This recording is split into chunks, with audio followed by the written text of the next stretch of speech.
Gary Bettman manages to sugarcoat everything. When it comes to Arizona. When it comes to everything. Okay?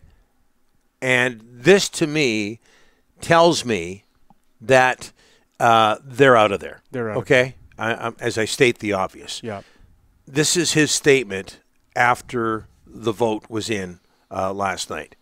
The National Hockey League is terribly disappointed. That's Gary Bettman saying terribly disappointed by the results of the public referenda regarding the Coyotes Arena project in Tempe. We're going to review with the Coyotes what the options might be going forward. Yeah. Again, he's a businessman. He's in the public eye. You want to put a positive light on pretty much everything. He does a good job of that. Yes, For him to come out and say something like this, to come up with a statement like this, just tells you that they're out of there given his history. Absolutely, Donnie.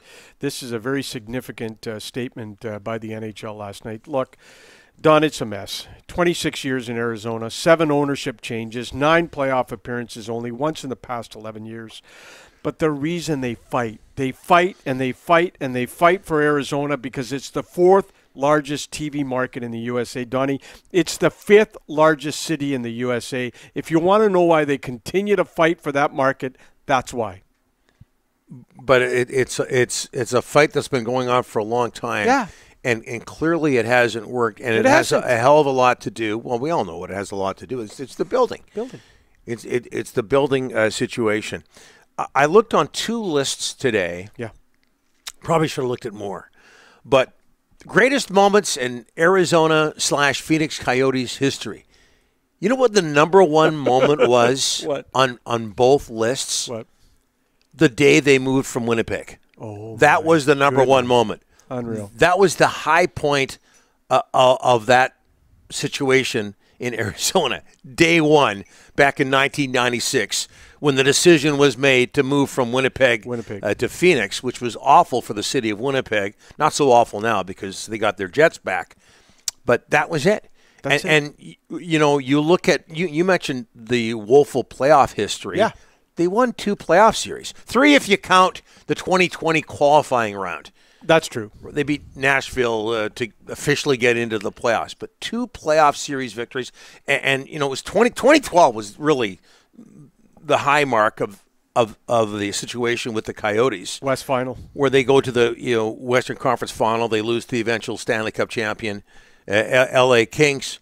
That's about it. That's 2012 and the day they got the franchise and not much else. There's some, when you look at those lists of great Coyotes moments, half of them are Shane Doan, getting his 400th goal, getting a hat trick or whatever the case may be.